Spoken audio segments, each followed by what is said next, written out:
Saludos a todos y a todas desde este rincón tan acogedor como es el Internet. Les doy una cálida bienvenida al episodio número 11 de nuestro querido podcast Gatería. Mi nombre es Andrea Escobar, soy una apasionada por el mundo de la inteligencia artificial, fiel creyente de que algún día lograré reconciliarme con el síndrome de la impostora. Después de varios años de debates con esta voz interna, finalmente decidimos crear este espacio semanal, un lugar donde conectaremos con mujeres talentosas, aprenderemos de las mejores. Aquí, en el Refugio de Gatería, sostenemos firmemente la creencia de que cada conversación es un portal que nos permite desbloquear esos paraísos ocultos que están dentro de nuestro ser. Así que relájense, pónganse cómodos en su lugar favorito y prepárense para dejarse envolver por esta nueva historia.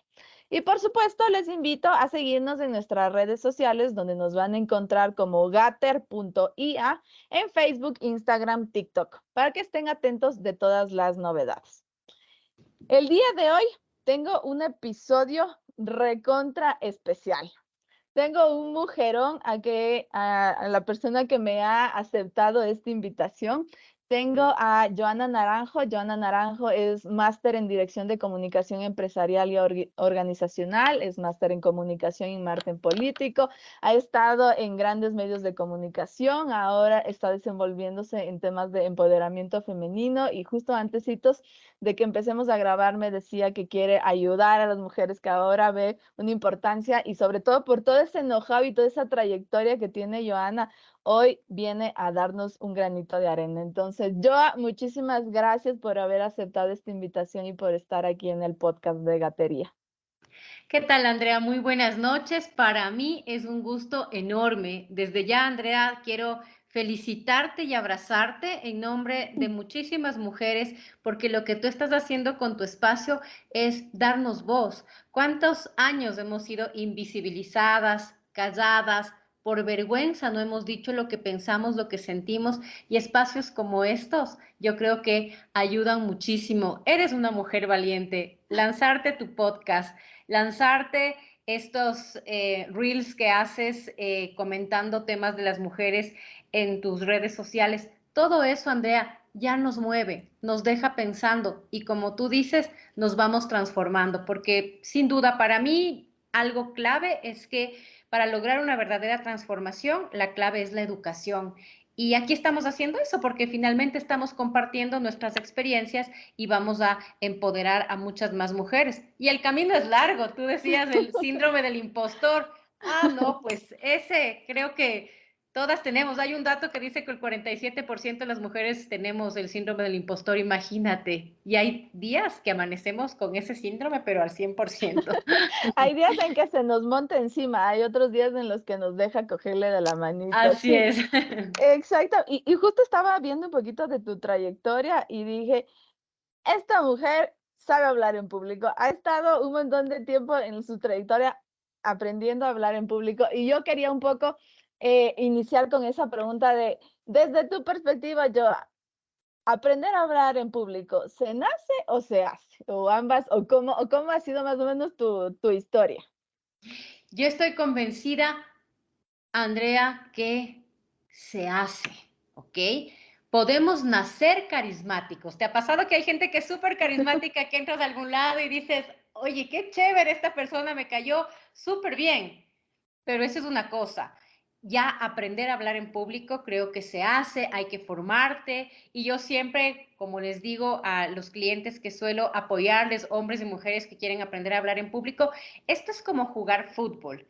Hay que jugar y jugar hasta que llegue el gol. Y luego metiste el gol y no dices, no, pues ya me creo campeón, sino que sigues jugando, porque esto se va aprendiendo, uno va cuidando muchísimo las formas, uno va también ya evitando esas muletillas que son esas palabras que usamos, ¿no es cierto? Como para ganar un poco de tiempo, vamos controlando los nervios. Entonces, desde mi experiencia como periodista, como comunicadora, yo considero que un buen orador se hace.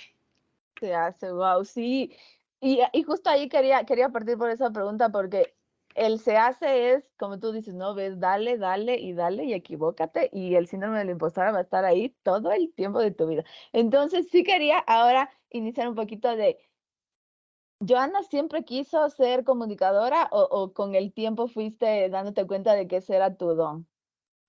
Mira, yo creo que fue con el tiempo. Aquí ustedes hoy me ven muy segura, empoderada, feliz a mis 43 años, pero Andrea, yo siempre lo digo esto en mis aulas universitarias porque también he tenido el placer de ser docente.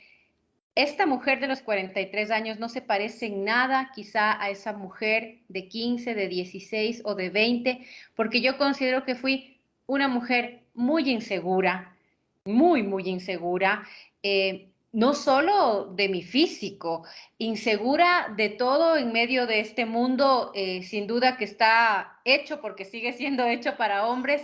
Yo en esa época, en el colegio, eh, estudiabas la escuela y luego en el colegio estudiabas los 3 primeros años que era el básico y luego el Sí, diversificado y en el diversificado tú tenías que escoger una especialidad.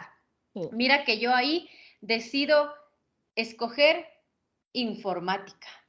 ¡Wow! Guau, Yo rarísimo. informática, ustedes lo saben, yo fui de esas mujeres que programé en lenguaje C, que tenía ese disquete que era como un papelito y había que introducirlo. No, es decir, estuve ahí y realmente tengo que reconocerte que yo decidí pedirle a mi papá que me cambie de colegio porque yo quería un colegio mixto. Yo venía estudiando en un colegio Mm, católico de mujeres y no me sentía cómoda. No me sentía cómoda porque creo que también tuve algunos episodios de lo que hoy llamamos bullying con algunas compañeras, que yo te digo era una mujer muy introvertida, muy callada, muy cuidadosa de lo que hacía.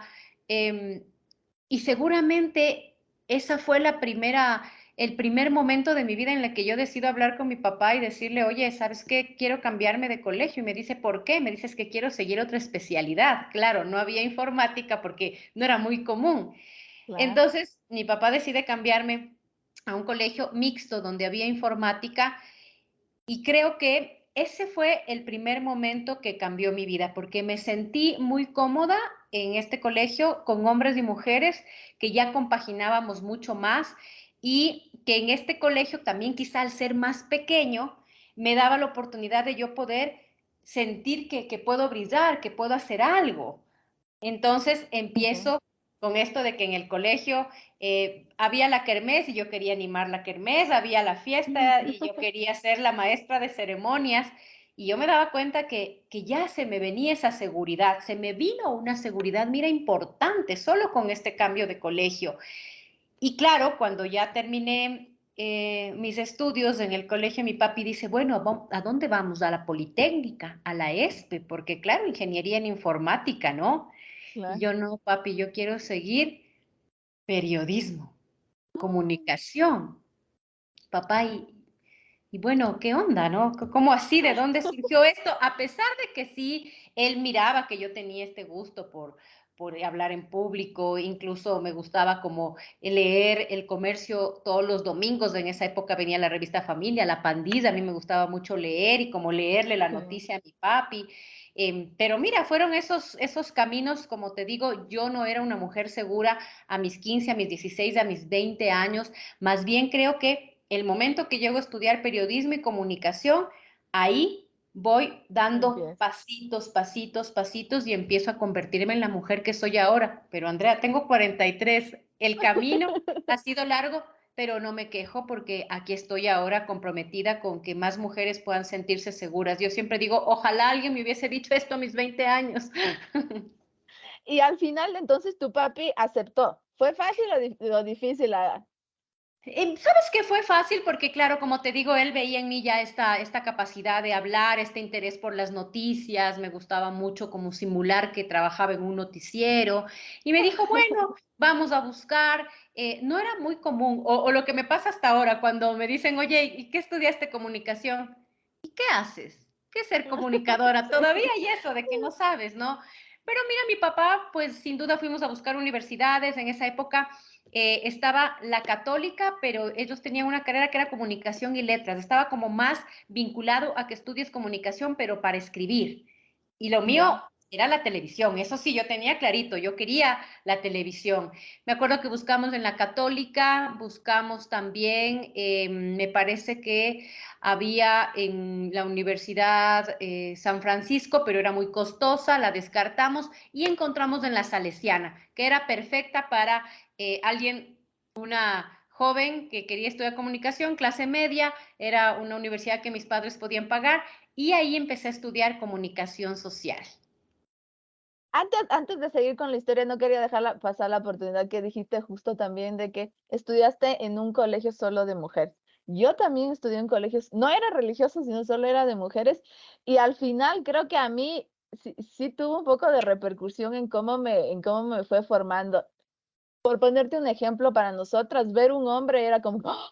Dios, ¿qué es esto? Es una especie súper rara. A nosotros en el colegio no nos dejaban ni siquiera que se acerquen ni a una cuadra. Estaban ahí algunos señores impidiendo que los hombres se acerquen. Y creo que al final de cuentas, por tratar de protegernos, obviamente, Dios sabe de todo lo que nos estuvieron protegiendo, pero al final de cuentas, cuando sales al mundo real, pues ves que hay hombres. Y entonces, al menos a mí me costaba un poquito relacionarme con los hombres porque literalmente era una especie que yo nunca había visto, al menos con la que nunca me dejaron interactuar y aparte me estigmatizaban de no hombres, ni siquiera mis hermanos podían entrar al colegio porque decían no hombres, cero hombres.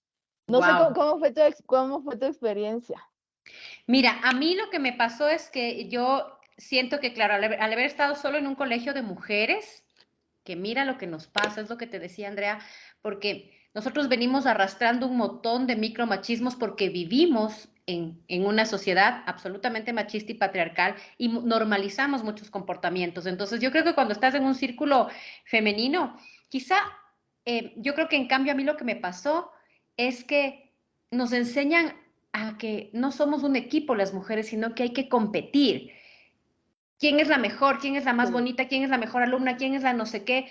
En lugar de enseñarnos como mujeres a ser sororas. sí. Eso me pareció a mí fuerte. Ahí está lo que te pasó. Ya te digo, yo ahora entiendo que fue un episodio de bullying, pero yo tenía una compañera que yo siento que era mala. O sea, tenía ¿Ya? conmigo acciones y claro, qué terrible porque a pesar de eso, yo estaba ahí porque era la líder. ¿No es cierto? Era la Mm. líder del curso, la más chévere, la más popular, entonces uno tenía que estar ahí en ese canal. Y como te dije, ¿qué pasaría en mí tan fuerte que yo decidí decirle a mi papá, para con eso? Y ahí me pasa lo que tú dices, llego a un espacio compartido de hombres. Tú no sabes, los primeros meses a mí me daba vergüenza alzar la mano porque siempre fui buena alumna también, Andrea, así como decían ¿Ya? antes, bien Noria.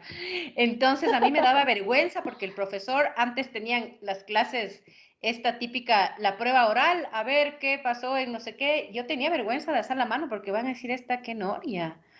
Qué ñoña. Y poco a poco vas superando y dices, ¿cómo así? O sea, si yo soy buena alumna, pues lo voy a decir. No era un grupo para nada de hombres que se burlaban de ti, que eso es bueno y agradezco ese tipo de compañeros que tuve, sino más bien era un ambiente muy agradable, muy de camaradería.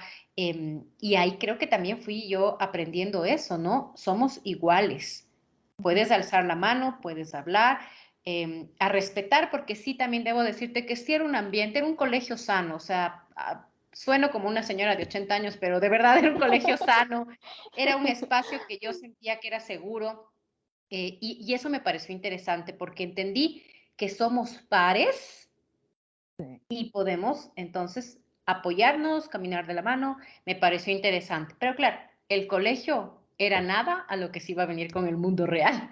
Claro, y justo entonces ahí entramos ya a la universidad y en la universidad, ¿qué tal la igualdad? O sea, ¿había ya mayor cantidad de hombres, mujeres o estaban ahí parejitas, parejitas? Sabes que en comunicación bastante parejo, hombres, mujeres, lo que sí, claro, era que la mayoría de profesores sí seguían siendo hombres. Y eso sí me llamaba mucho la atención. hasta ahora cuando a veces conversamos con los compañeros de la universidad, ¿te acuerdas de una profesora mujer o dos? Pero casi siempre la mayoría eran hombres. Lo que yo te comparo ahora, que yo doy clases en carreras de comunicación y periodismo, y ya tenemos no un 50-50, pero sí un 60-40. Ya hay muchas más mujeres que pueden aportar en Ah, este mundo. ¿Cuándo ibas a pensar o cuándo mirabas tú una mujer camarógrafa, una mujer editora? No wow. tenías, o una periodista deportiva, porque Eso las sí. mujeres, yo creo que con mucho cariño a mi profesión, la comunicación es uno de los espacios más machistas que hay. Las mujeres siempre fuimos como el adorno bonito. Tú recordarás los programas de opinión. Antes era el hombre el que daba la opinión y la mujer, ¿qué hacía? Leía las noticias, pero ella no daba Ujú. su punto de vista. O en los deportes. Ahora eso ha cambiado muchísimo, pero no era así en un inicio. Wow, sí, es verdad. No había pensado, siempre había dicho que el mundo de la tecnología era uno de los en donde había más machismo, pero creo que también en el tema de comunicación y así habrá, ¿no? Otras profesiones en las que como no estoy en ese mundo, pues Ah, no tengo tanta realidad. la diferencia, Andrés, es que quizá yo siempre digo que ¿por qué no tenemos mujeres estudiando carreras técnicas, mujeres en política, mujeres en medicina o carreras de ciencia? Porque no vivimos viendo referentes. Entonces, Exactamente. quizá yo puedo estudiar comunicación porque sí miraba a la periodista que salía y yo decía, yo quiero ser como ella, quiero estudiar comunicación, quiero estar en la tele, quiero estar en la radio, bien o mal, ¿no es cierto? Siendo un mundo machista, pero hay referentes. Pero Ujú. no crecimos viendo mujeres en tecnología o mujeres en política, o mujeres doctoras, y si había, nos ocultaron. Sí. Sí, Ujú. totalmente. Y es como que no es que, no sé, uno no quiera ir a una rama de ingeniería, es como tú dices, no ve, entonces ni siquiera mapea esa posibilidad. Entonces no es una realidad con la que uno puede optar. Y eso me lleva a un poco, te gradúas y luego inmediatamente pasas al canal de UHF o cómo es la transición, cómo te lanzas a ese mundo de, ya, ahora sí, voy a poner, implementar todo lo que aprendí. El mundo de la, bueno, sabes que yo trabajaba y estudiaba al mismo tiempo. ¿Ya? Estaba eh, convencida, o no sé si alguien me lo dijo, pero yo creía que estudiar y trabajar iba a ser bueno porque así iba a tener como experiencia y cuando ya me gradúe. Entonces, había la carrera de comunicación en la noche, entonces le pedí a mi papá que me permita estudiar. Estudié solo primer semestre en la mañana y luego me fui a la noche porque yo trabajaba. ¿Cómo consigo el trabajo? Porque yo le insistía que yo a mi papá le digo que quiero trabajar, quiero trabajar. Antes, ¿cómo buscabas de empleo, mi querida Andre, y a todos los que están en este canal? Con el comercio el domingo, así abríamos el Ah, comercio y había la sección empleos, así, yo buscaba y encuentro ya, uno que decía que buscaban operador de radio para Radio Sucesos, Canal 29. ya. Y yo le digo a mi papi, yo voy a llamar, porque había que llamar para hacer la cita para que te entrevisten. Y yo le digo a mi papi, voy a llamar. Y mi papi, mi mami, ¿en serio? Yo sí, me dice mi papi, pero tú sabes ser operador de radio. Yo no, pero no importa. En efecto, llego al canal y me dicen, bueno, entonces te vamos a hacer una prueba para que tú puedas manejar la consola. Ya, Te voy a decir, André, yo creo que había visto la consola seguramente en las clases, pero no lo manejaba para nada. Y en eso me dicen, te podemos hacer un casting para el canal, porque era el dueño de Canal 29, es el mismo dueño de Radio Sucesos. ya. Me dice, ¿te podemos hacer un casting para la televisión? Y yo, pero por supuesto. Entonces, hago este casting y ahí empiezo a trabajar en Canal 29. Al ser un canal pequeñito, me dan, pero toda la apertura. Yo tenía un programa de entrevistas, imagínate, era jovencita y yo ya Guau. estaba entrevistando a médicos en un programa familiar. Y también esto era, yo era un meme en la universidad, lo diría ahora, era un meme, pero todos se reían porque aparte de hacer este programa de entrevistas, yo entrevistaba a médicos, a chefs, a políticos, entrevistaba a gente, una revista familiar como era en esos, cuando te hablo hace unos 20 años. Ya. Y dentro de eso también había un espacio que se llamaba TV Ofertas. ¿Se acuerdan ustedes del T-Ventas que hasta ahora vemos? Sí, Ya, sí. era la versión chimba y popular de T-Ventas, era TV Ofertas. Entonces yo tenía que vender lo que me pasaban. Si me pasaban un juego de vasos, yo decía, y acá tenemos un juego de 6 vasos que le puede servir para el almuerzo del domingo. Ay, Oye, ya. fue una escuela fantástica, André, porque yo aprendí a improvisar, yo aprendí a pensar ya en el objeto que venía y aprendí a improvisar, aprendí a pensar rápido, aprendí a hablar ante la cámara. Estuvo súper bien, pero claro, en la universidad era, ¿cuánto costaban la docena de vasos? Y claro, y se burlaban, yo les decía, pero vean que yo salgo en la televisión. Ustedes no Claro. salen en la tele, yo salgo en Canal 29, pero salgo en la televisión.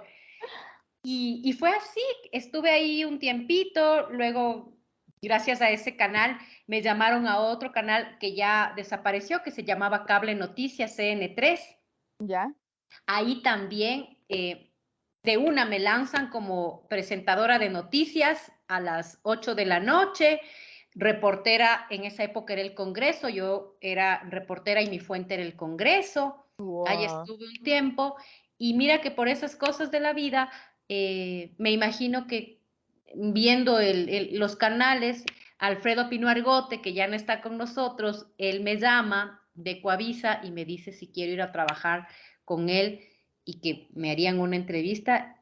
Y no sabes, pero para mí, André, fue como, es que yo tenía esa meta. Yo cuando entré a la universidad dije, yo quiero estudiar comunicación, quiero ser periodista y quiero trabajar en la tele y quiero trabajar en Ecuavisa. Y lo que te cuento así resumido fue poco a poco, pero logré conseguirlo con O sea, esfuerzo. tú seguías todavía en la universidad y ahí te llamaron para entrar a Ecuavisa. Claro, yo incluso me acuerdo tanto que yo pedí de esas cosas que te daba como un poquito de vergüenza. Yo pedí permiso, me acuerdo a Alfredo y le decía que tengo que me dé permiso porque tenía mi graduación. Entonces yo le digo, pero no se preocupe, yo a las 8 entraba y aquí estoy al mediodía. Me dice, ¿cómo al mediodía? Es su graduación, tómese el día, disfrute. Oh. Ha culminado su etapa importantísima. Y me acuerdo mucho de eso y por eso te digo, yo sé que yo me gradué trabajando ya en Ecoavisa. Y a ver, pongámonos en perspectiva. Hoy, la Joa de hoy, ¿qué crees que, haciendo ya un análisis de cómo estaba la Joa de ese entonces, qué crees que vio Alfredo para darte esa oportunidad de entrar a Ecuavisa? Yo sin duda creo que yo transmití en la pantalla lo que mucha gente a mí me lo ha dicho. Y es lo que te decía, que es una característica importante que debe tener un vocero, un comunicador. Yo tengo carisma, que dice la gente, de Sí. verdad, a ti te ven por la pantalla y tú caes bien. Yo tenía carisma, era joven, recién estaba empezando en el periodismo político y creo que también eso es importante para Alfredo Pino Argote, tener alguien que él pueda de alguna manera enseñarnos cómo hacer periodismo político, que en el país tampoco era que estaba como muy vigente. Este programa que él tiene y que tuve el gusto de trabajar con él, que se llamaba Detrás de la Noticia, era un programa político, de análisis político. Entonces yo creo que vio esas cosas, carisma y juventud. Y él dijo acá, yo con eso puedo empezar con Joana a trabajar en estos temas, porque era un programa nuevo también.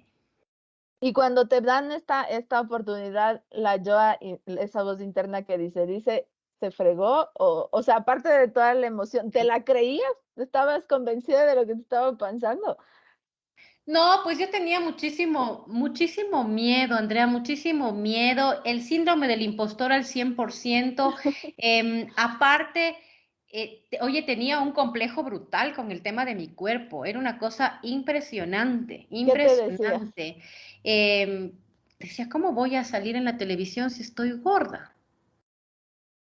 Pero mira a las otras chicas de la televisión, qué guapas. Y tú, que es impresionante el síndrome del impostor, André, es lo que te digo. O sea, siempre yo les cuento estas historias a mis estudiantes porque digo, por favor, no sé en qué momento esa voz interna que tenemos es nuestro peor enemigo, así es que hay que cortarle. O sea, de verdad hay que cortarle Y ellos me dicen, ¿en serio, profe, usted pensaba eso? Sí, yo pensaba eso. Ahora absolutamente para nada. Andrea, yo ahora, como te dije, yo me considero una mujer segura, empoderada. Me siento guapa, me siento feliz con mi cuerpo, pero eso no era a esa edad. Pero de todas maneras dije, me lanzaba. Y ahí venían estas cosas, ¿no? Que, por ejemplo, siempre el reportaje, mi reportaje del domingo, yo tenía que hacer lo que llamamos en comunicación un pantallazo, que es que yo tenía que salir hablando en el reportaje en la mitad algún Ya, pedacito, ¿no es cierto?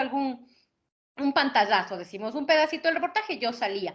Entonces yo siempre al ya. camarógrafo le decía, pero por favor hazme que salga flaca, me grabas desde allá, no sé qué, imagínate, ¿no? Y déjame ver. Y repetíamos un montón de veces hasta que yo me sienta conforme con mi imagen, pero precisamente eso, ¿no? El acostumbrarte luego, el ejercicio que hacemos mucho los periodistas, que espero que lo sigan haciendo los periodistas de ahora, es Ya. que cada vez que sale un reportaje tuyo o que haces una salida en vivo, mírate.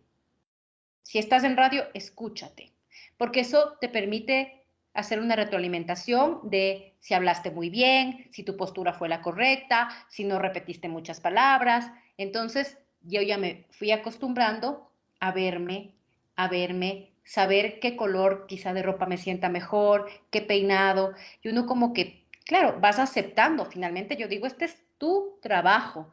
Cuando me dan la oportunidad de cambiarme luego al noticiero de la comunidad, porque yo empiezo haciendo detrás de la noticia, eh, y yo le digo a Alfredo, le digo que me ha parecido hermoso estos 2 años acá, pero yo quiero seguir creciendo, yo quiero ser reportera de noticias y yo quiero salir en vivo.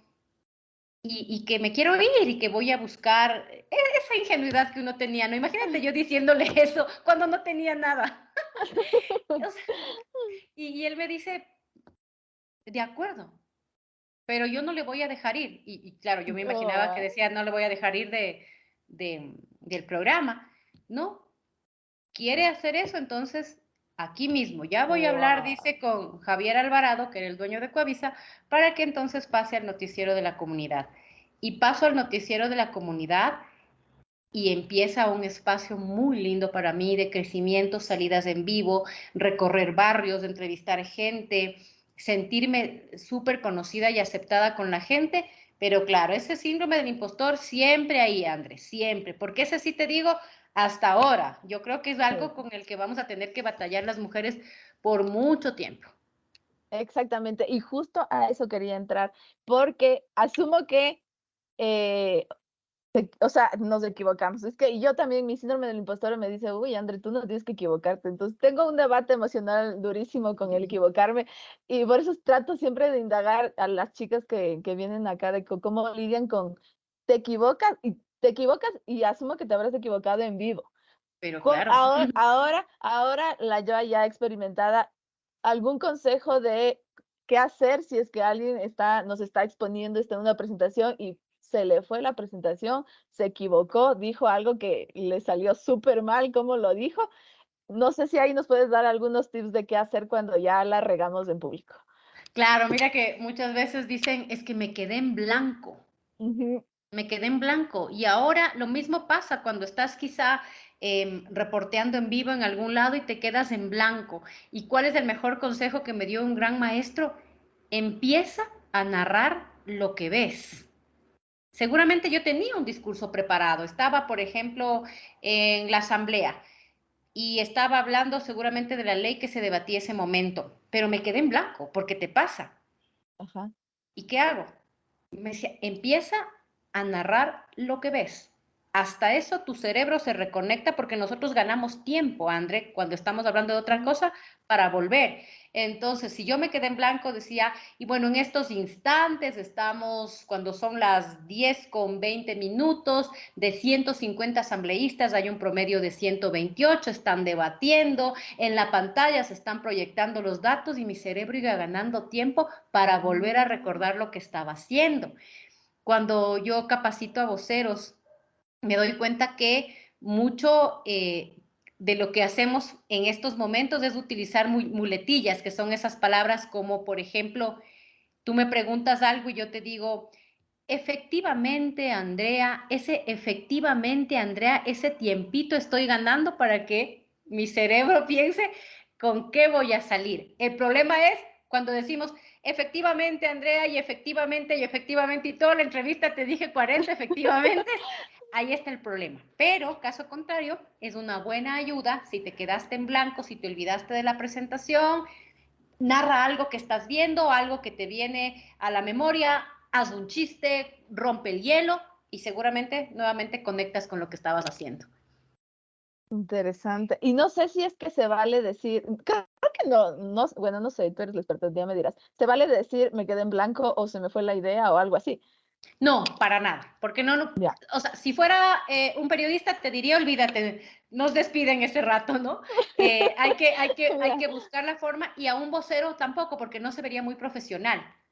Ajá. Tú estás en una presentación y tú me quedé en blanco, saben que no sé qué decirles, no, simplemente sabes que te pasó eso, entonces, ok, voy a empezar con algo, mi cerebro está pensando y recapitulo en lo que me quedé o seguramente ya nuevamente acordaste la idea que estabas mencionando.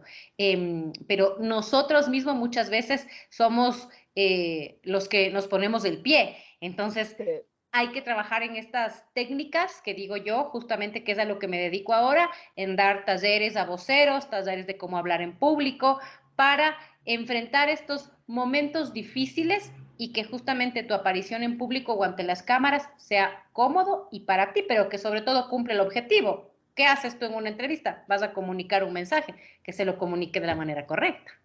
Y por ejemplo, si en una entrevista, no sé, al entrevistado se le ocurre lanzarte una pregunta que te descoloca, o sea, que no sabes la respuesta, ¿qué se hace?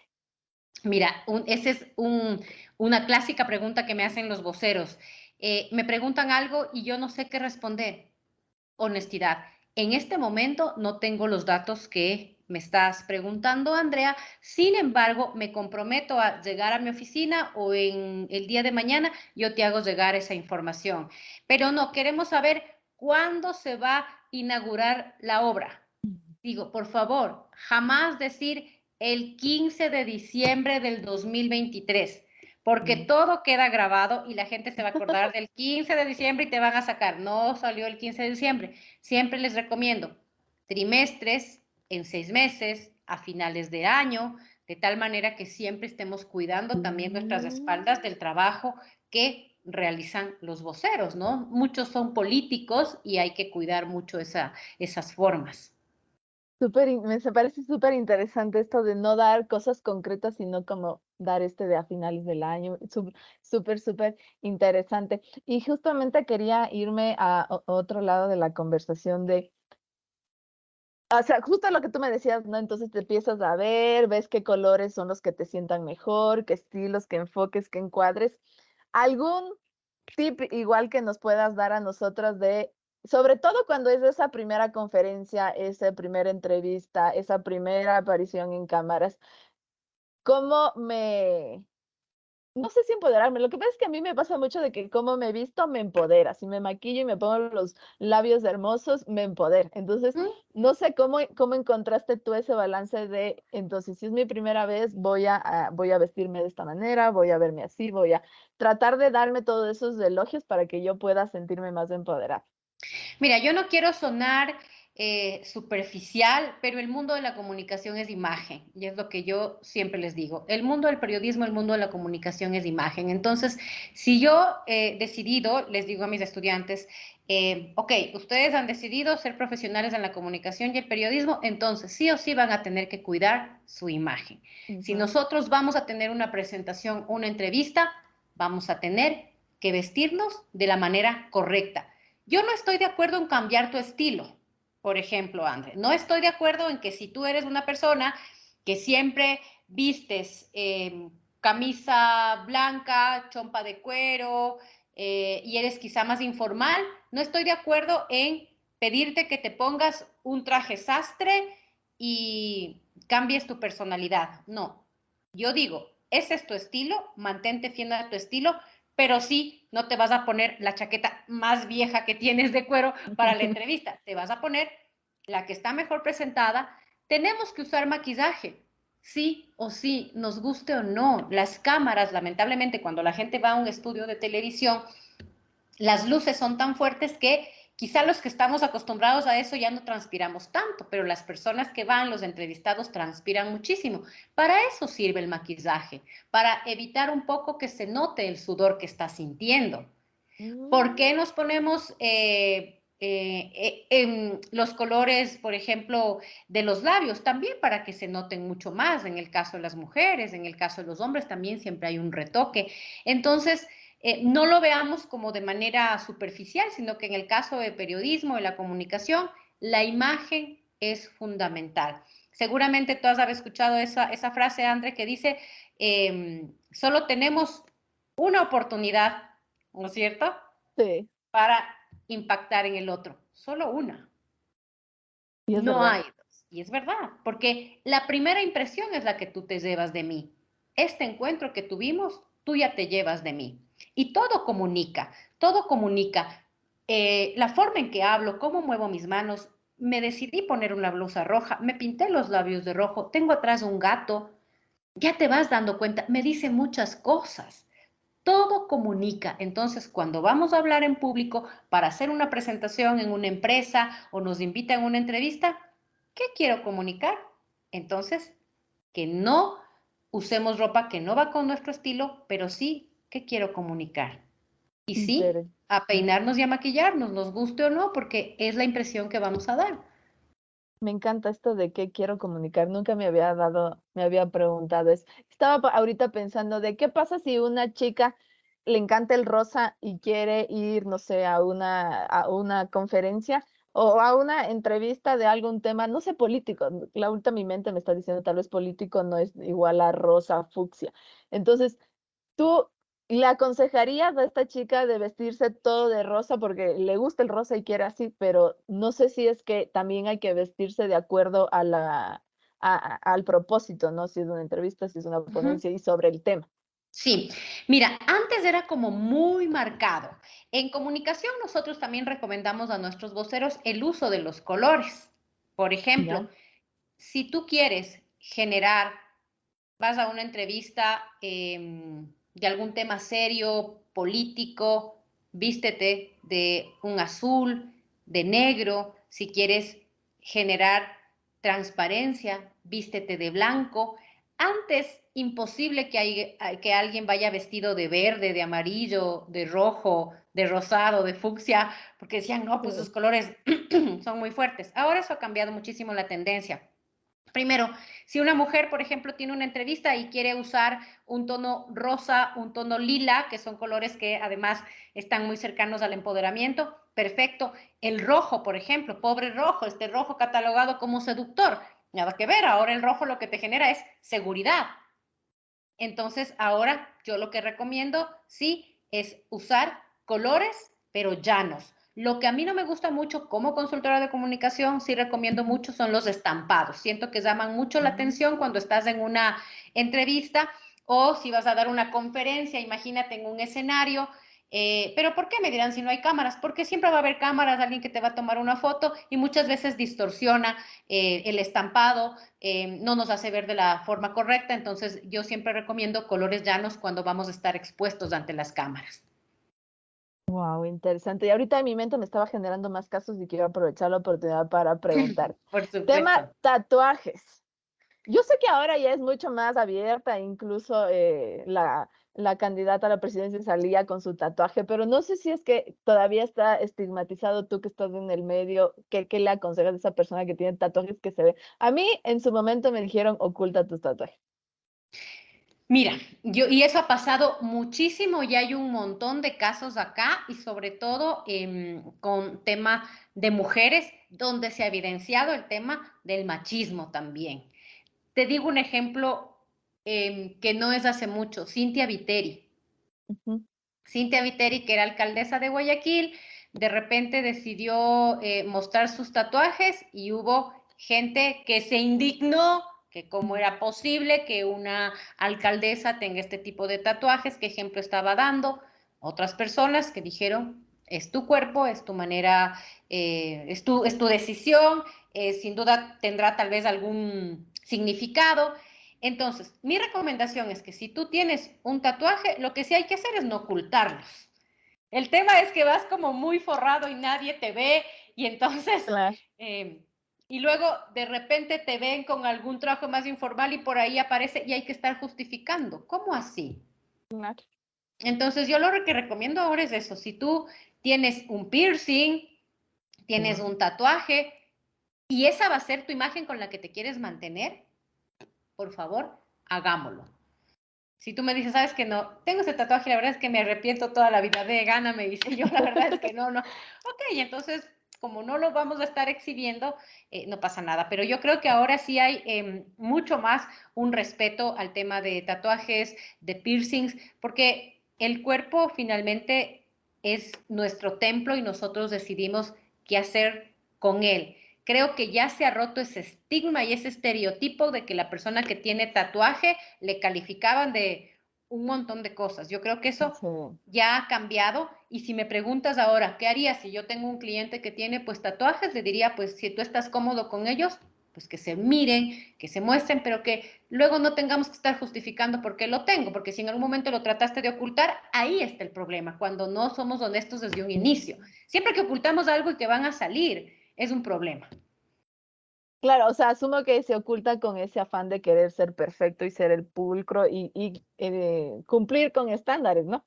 Cumplir con estándares y además lo que tú dices, ¿no? Querer ser perfectos porque todavía tenemos ese estereotipo, ¿no? Ese estereotipo en el caso de las mujeres, la mujer perfecta, también en el caso de los hombres. Entonces, hay estas cosas como que nos cuestionamos nosotros mismos de nuestro cuerpo, de nuestro peinado, si exhibo mi piercing, si me pongo una cadena con una cruz. Por favor, si eso somos nosotros. Eso somos nosotros. El problema es ocultar. Y yo tengo un colega que siempre dice, y además siempre hay un tweet que te delata. Ese tweet que pusiste en el 2018 aquí haciéndome el tatuaje de la vida y ya no lo puedes borrar porque ahora todo está en redes. Entonces yo creo que para mí siempre la honestidad y la transparencia es fundamental cuando estoy asesorando a un vocero y preguntarle, ¿qué quieres proyectar ahora también, André? Porque es lo que te Claro. digo, la Joana de ahora de 43 no se parece en nada a la Joana de 33. Y capaz si tienes un tatuaje que no te gustó y te preguntan decirlo, me hice y fue un momento en el que me encantaba y ahora ya no, pues está ahí, ¿no? O sea, el trasfondo que hay de lo que dijiste de, ya, o sea, me hice y aceptar esa imperfección. No sé si es No es imperfección, pero imperfección, sino ese aceptar eso. momento. Exacto, aceptar ese momento. No sé si es que la Yoa del pasado buscaba esa perfección y decía, no me tengo que equivocar, voy a ser la mejor, voy a estar preparada, voy a saber de todas las leyes del mundo, pero no se puede. Entonces, no sé qué se decía la Yoa para entender que no tiene que ser perfecta para ser buena. Mira, yo creo que yo me enfrento ahí a algo que es un episodio de mi vida que cuando lo puedo contar lo hago con el único propósito de que las mujeres que me escuchan, las niñas y las adolescentes, si se sienten identificadas conmigo en algo les pueda pasar. Por supuesto que yo caí en ese tema de la perfección, querer caer a todo el mundo, querer estar siempre bien, encajar en todo lado, grave error. Eso no se puede, es imposible. Lo que podemos hacer es siempre ir aprendiendo y desaprendiendo e ir mejorando, pero no podemos ser siempre perfectos ni menos caerle bien a todo el mundo. Y en este espacio de la televisión, claro, la perfección era como un punto importante.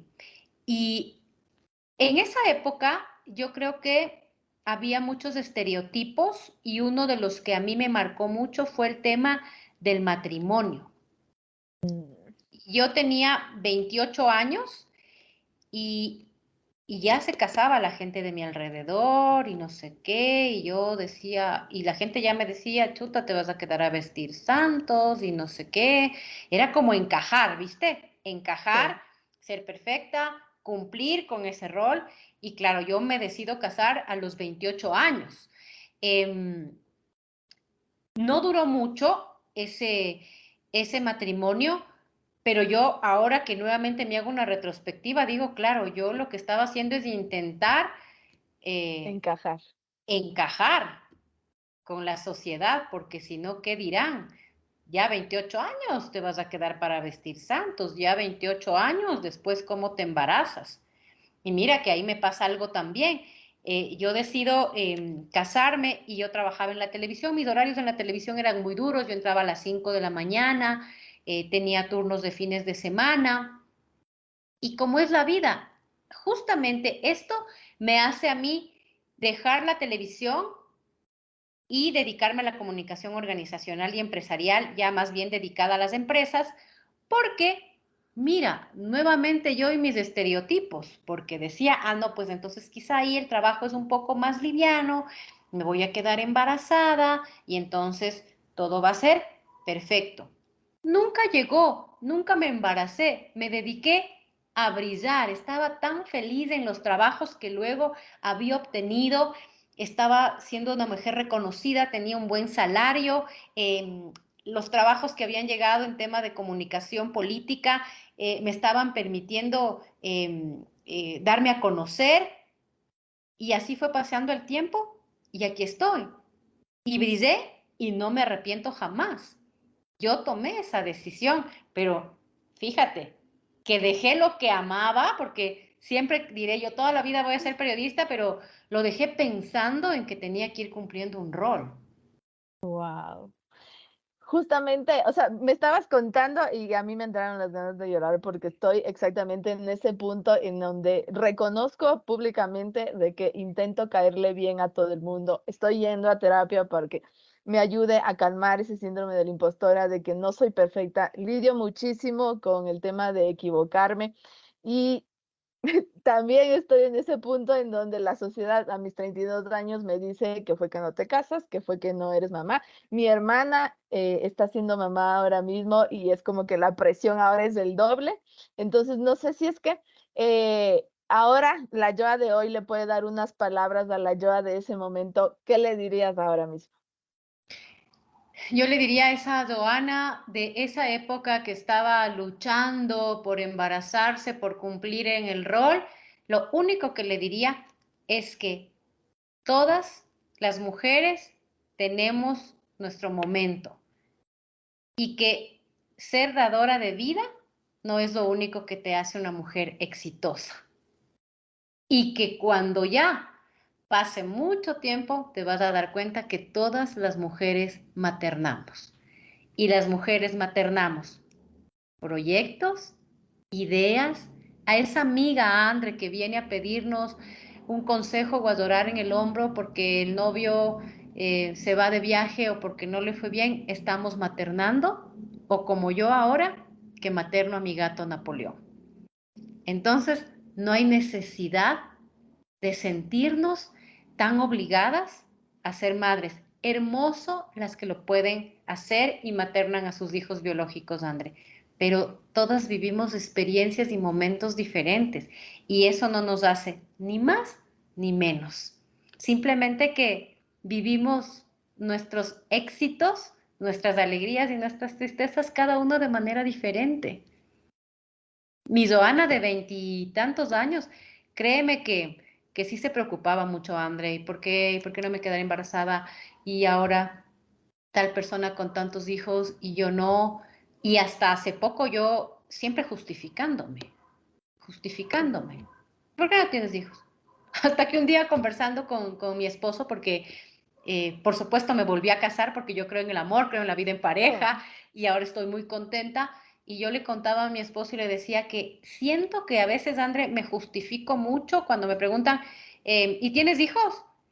No, lo que pasa es que, no, punto, no tengo hijos ajá. porque yo lo decidí.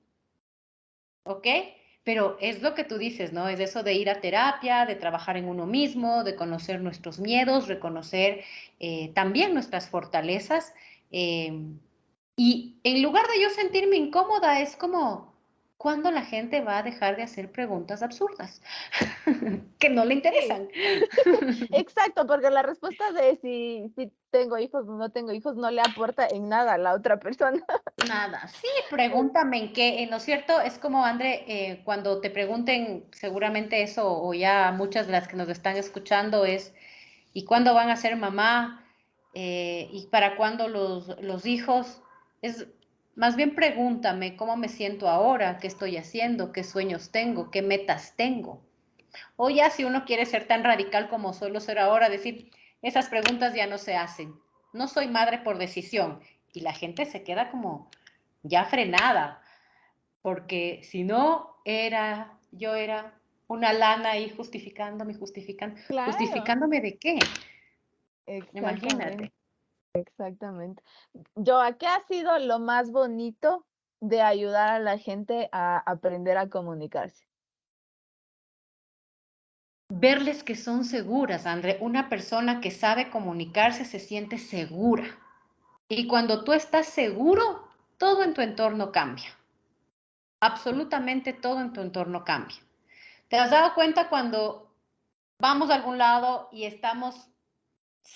nos sabemos que estamos súper guapas, estamos muy bien vestidas y caminamos hasta con pasos largos y sientes que todo el mundo te está regresando a ver porque está entrando Andrea, está entrando Joana, ¿no es cierto? Eso es lo que te da el saber comunicarte, te da seguridad. Y una mujer segura, créeme, Andre, que es una mujer que va a poder enfrentar muchos miedos. No se va a cambiar, no se va a acabar el síndrome del impostor para mañana, porque no, yo te Ujú. digo, yo ahora me siento una mujer segura, pero ¿sabes qué cambia? Que sí sé en lo que tengo que trabajar. Ya sé lo que no quiero que me afecte. Ya sé en lo que puedo mejorar. Entonces ahí cambia. ¿Y cómo descubriste? O sea, ¿cómo fuiste sincera contigo misma de en qué hay que trabajar? Te sentaste y dijiste, hoy, Joana, nos vamos a poner a escribir, no sé si fue una escritura o fue un diálogo interno contigo mismo de, esto es lo que en lo que tenemos que trabajar, porque a mí lo que me pasa es, siempre en esta búsqueda de yo intento ser la más perfecta del mundo, digo, no, yo no soy, yo soy perfecta, yo no quiero ver. Actualmente estoy tratando de decir, oye, en realidad no eres perfecta y está bien. Y me decía mi psicóloga, abrázales a esas imperfecciones, ve cuáles puedes trabajar, cuáles no, cuáles son tu esencia. Entonces, no sé cómo fue ese proceso en tu caso. Mira, el primero y el más hermoso fue encontrar la terapia. Otro estigma, estereotipo, Ujú. solo la gente que está loca va a la terapia, ¿para qué Sí, vas allá? ¿Para qué gastas tu dinero? Yo fui justamente en el proceso en el que me estaba divorciando. Claro, como yo trabajaba en esa época, bueno, en esa época yo trabajaba en una radio, había un programa que hacía justamente una terapeuta y ya empezaba a hablar de estas cosas, que decía, ah, no tienes que estar loco para ir al terapeuta, ¿no? Simplemente tú tienes que, si tienes algún tema que quieres hablarlo, que no te atreves con alguien, y yo dije, ok, voy a ir, y fue lo mejor que me pasó en mi vida. Desde ahí empecé, ¿no es cierto?, a conocer el tema de la terapia, a un poco, lo que tú dices, es una conversación contigo. A ver, las chicas que nos están escuchando, ¿qué les duele? ¿Qué les avergüenza? ¿Qué les motiva? ¿Qué les gusta? Entonces ahí tú vas encontrando tus miedos, eso que no quieres hablar. Y la terapia es ese espacio, porque es alguien que no te conoce, que su respuesta va a ser bastante objetiva y te ayuda. Y además no es que voy a 4 o 5.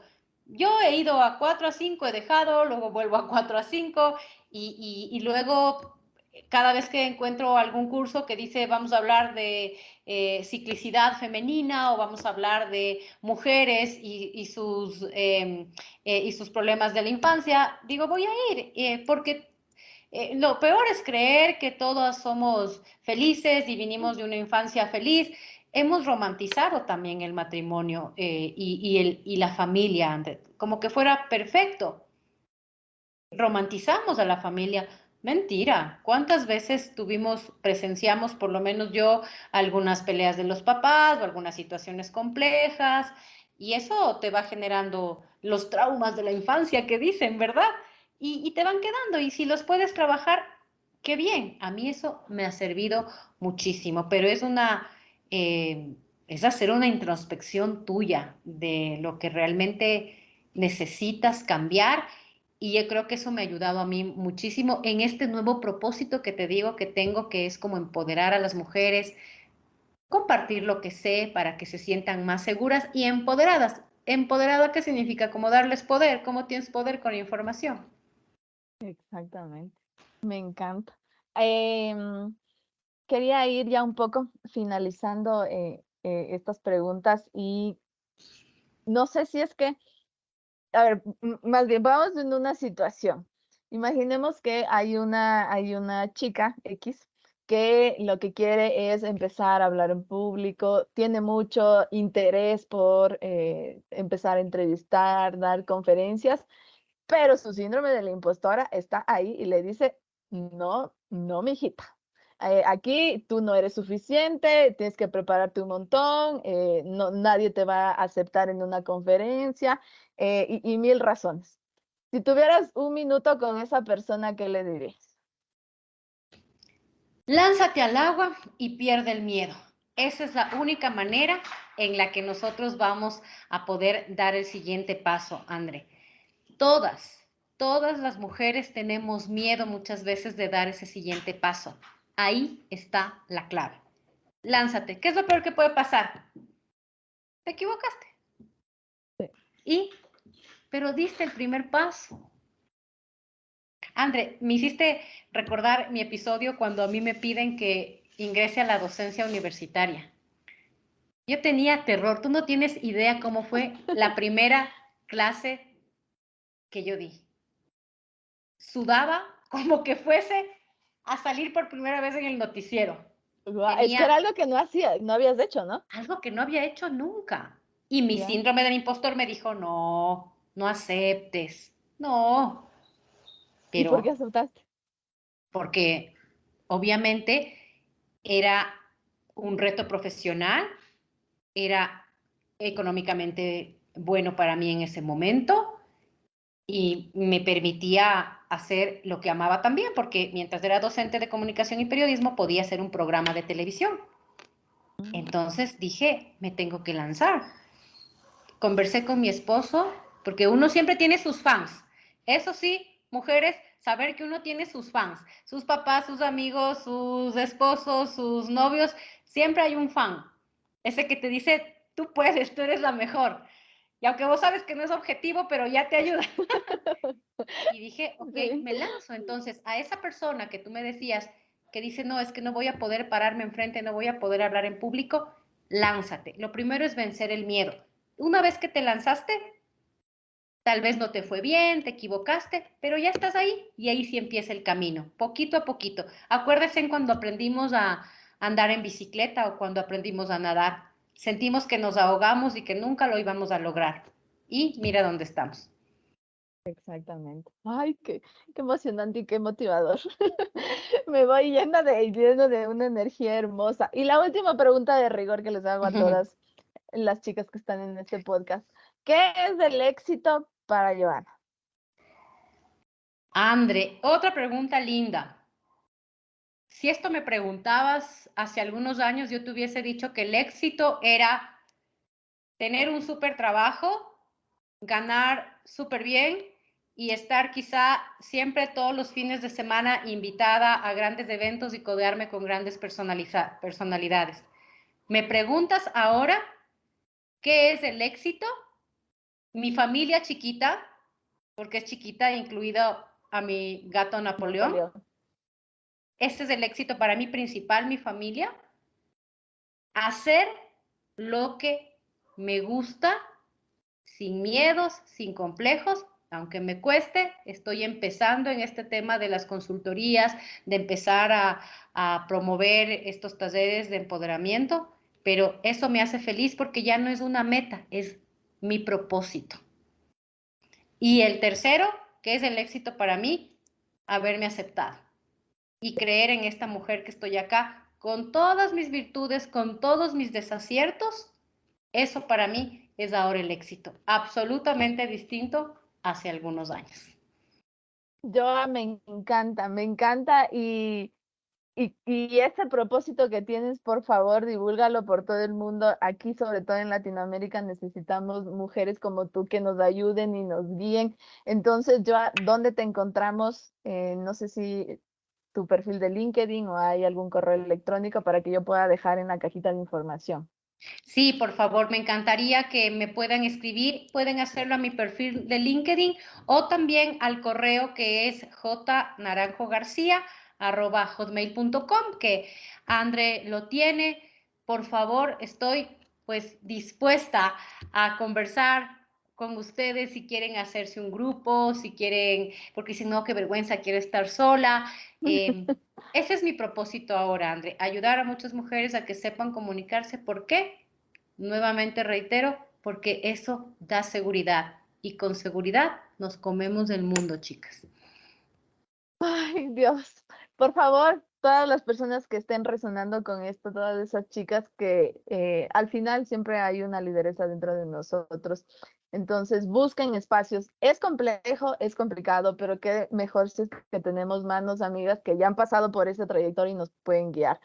Joa, muchísimas gracias por toda esa sororidad con todas las personas que nos están escuchando, de contarnos tu historia, de contarnos todos los tips sin ánimo ni de lucrar, ni de ganar seguidores, ni por nada del estilo, sino más bien por compartir y por generar ese cambio en cada una de las mujeres que nos están escuchando. Muchísimas gracias, Joa, por haber aceptado estar en este espacio.